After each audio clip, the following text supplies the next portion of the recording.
کہ جیسے ہی محرم شروع ہوتا ہے کچھ لوگ جو عزاداری کے خلاف ہیں وہ ہمارے جوان بچوں کو کالجز میں آپ جب ملیں گے تو آپ سے باتیں کریں گے تو میں آپ سے ہاتھ جوڑ کہتا ہوں کہ اپنی زبان کو گندا نہ کریں، ہیٹ اسپیچ نہ کریں، فوراً لعنت ملامت پہ نہ آ جائیں، سمجھانے کی کوشش کریں کہ سامنے والا وہی کہے جو ہم چاہ رہے ہیں۔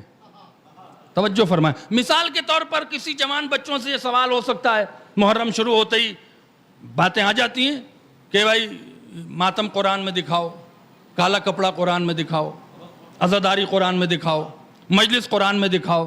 توجہ سے سنیے گا، یہ سب دکھاؤ قرآن میں جو تم کر رہے ہو۔ جب قرآن میں نہیں ہے تو کس نے اتھرائزڈ کیا ہے؟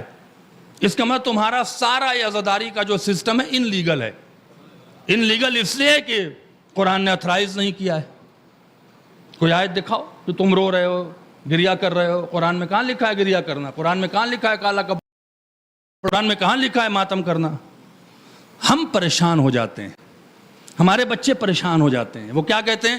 یار کسی مولوی سے پوچھو کوئی آیت بتائیں۔ دشمن بڑی پالیسی سے چل رہا ہے۔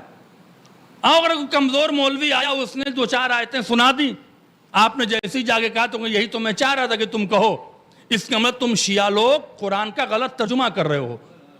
میں کیا کہہ رہا ہوں آپ سے؟ ضروری یہ ہے ہم علماء اور خطبہ کی، میں اپنی بات کر رہا ہوں، میری ذمہ داری یہ ہے کہ میں ٹیکنیکل بات آپ کو بتاؤں کہ چھٹے امام نے اس موقع پر ہمیں کیا سمجھایا۔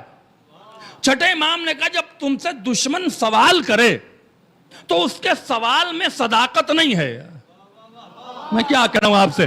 اس کے سوال میں فساد ہے، اس کے سوال میں تمہیں ذلیل کرنا ہے، تو تم سوال پہ سوال کرو۔ میں کیا کہہ رہا ہوں آپ سے؟ یہ ہمیں بتایا گیا، سوال پہ بحث آرگومنٹ کا طریقہ بتایا گیا ہے کہ سوال پہ سوال کرو۔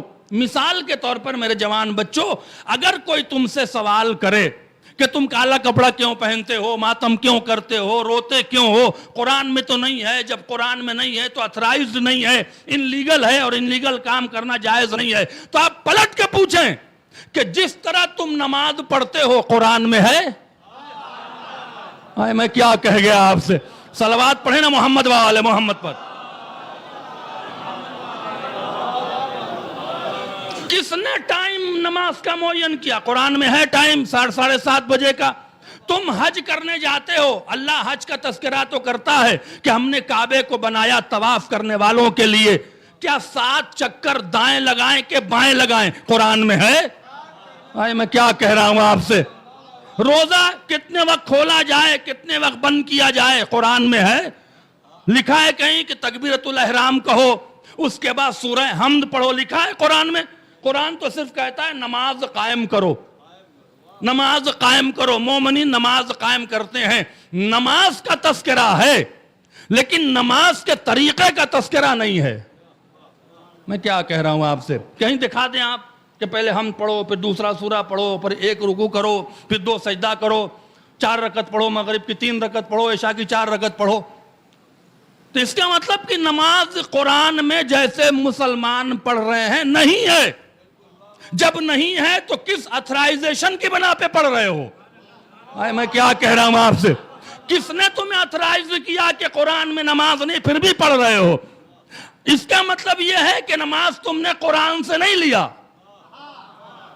اب جب مسلمان نماز کی بحث میں آیا تو اس نے کیا کہا کہ ہاتھ باندھ کے نماز پڑھنا چاہیے، ہاتھ کھول کے پڑھنا چاہیے۔ جن کے نزدیک ثابت یہ ہوا کہ رسول اللہ ہاتھ کھول کے نماز پڑھتے تھے، وہ ہاتھ کھول کے پڑھ رہے ہیں۔